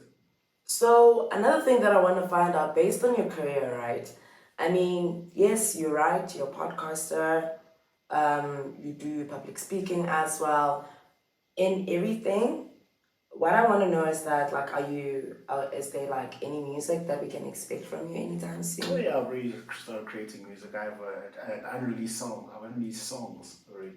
Oh, so you do have unreleased songs. I have unreleased songs. I play them on my sets just to test out how you feel. I'm like, okay, you like this song, I'm gonna drop this one. If you were given an opportunity to feature just one artist, both local and international, who would it be? Feature an artist really on my Your music. on my music. Yeah. Oh, and I've got free reign to do it. Yeah. Kent. Okay. People think I'm a Kent apologist, but that guy is just too good. He's just way too good. He's amazing. Yeah, that's so he's really absolutely amazing. agreed upon. Come on, Kent, we do the collab, man. Come on now. I'd say Kent. I'd definitely like to do some work with Shimza one day. Yeah, he's very good when it comes to the production as well. He's very good with the production. Yeah. I don't know how it would fit in Martin Garrix into my type of music. I don't know how it would fit him in. But anything can work, you know? Yeah, anything can work. Yeah. Martin Garrix is actually one of the best producers. Like, I mean, In terms of EDM producing, based. Yeah, Oh, he's good. Yeah, he's mean. He's bad. He's bad. So who else would I? There's too many artists to name, man. So like, I'll just stick with those two, Kent And Martin Garrix. Yeah. Oh, that's really interesting. So, Mr. Dlamini, we are like at the end of everything. I would like for you to like share something with our viewers today so that, you know, from here going forward. Yeah, so here going forward, y'all finally find a partner, get married, be committed. something in NBA and do the right thing. No, okay, so other than that, the theme of this show, the theme of the podcast is that success is a progressive realization of what the ideal. That means you're going after what you've always wanted to go after because it's aligned with your highest values. Not because your mom, your dad, your brother, your sister, whoever's telling you that you should live this way. So you need to find that thing that gives you that spark and start now and don't waste time. And start now, make a mess of it, fail, pick yourself up again. Don't be afraid to try new things and stop caring too For much what other people will what say. other people will say. Abantu bazothina syndrome. Why? It's a curse. Because they don't know what they stop. No, we're all figuring this thing out. Absolutely. I mean, nobody has a manual. No one has the manual. No one has the manual, and everyone's still trying to figure it out. And I would hate to get to a point where 5 years from now you're like, I knew I should have done that one thing, but then I listened to Lotus or I listened to Usmangban. Yeah, that's actually very true because even the older people, they usually just tell us that, like, especially like the eldest of people, they always say when you go to these old age homes, you know, that the one thing that they regret is not spending their time on all the things they wanted. Exactly. So then some of the criticism, not even criticism, just comments that I got, is you're doing all these things and the question is why? And I said, it's what I want to do. End of discussion. there's no discussion. Absolutely. And I mean, you've already solidified yourself in one thing already. We know you as the writer above everything else. Sure. And that's where all the other things link up. So thank you so much for this beautiful day. Thank you very much. Thank you very much for being on my show and touching me on my studio. Hey man, you know, I think these are the type of conversations that everybody needs to have from time to time, you know? 100%. And then Kent, we need to get you on. We have a conversation. Absolutely. You can't run. You can't run. I'm gonna have you on, DJ Kent. You know. Absolutely. Like, I mean, production based, we need more collaborations. Exactly. More collaborations. Exactly. That's what I'm also looking forward to this year, collaborating with people and just being in a position whereby we are just making an offering to the world. Exactly. Cleansing the world. Exactly. Exactly. I'm gonna do our back to back soon. All right. Hey, I will murder you, sir. Why are you murdering? We're collaborating. A back to back. Yeah, but you see, when it comes to back, you need to make sure that you've got your armor on when it comes to your track selection, because hey, I don't back down. That's fine. That you need to know. That's fine. Because I throw in fire, you need to bring in more fire. No more fire. You might just say more fire. She should say more fire. The sponsor of the show for they didn't get that set. But that's fine. That's fine. I'm open to a challenge. Absolutely. Looking forward to it. All I right. haven't done a back-to-back in a while, so definitely this is Yeah, exciting. we'll make it happen. All right, guys. Thank you very much for your time and listening to this great conversation with Lotus Mae. Absolutely. She's going to be dropping some music. And remember, by the time you guys have heard it, I would have heard it. Why? Yeah, Because I'm it's dope. called And I'm just dope. Phases. And I do dope things. All right, remember that success is the progressive realization of what the ideal that means you're going after what you've always wanted to go after because it's aligned with your highest values. Yep. And it's the only way that you can really live a truly fulfilled and inspired life. And we will see you on the next episode. Thank you.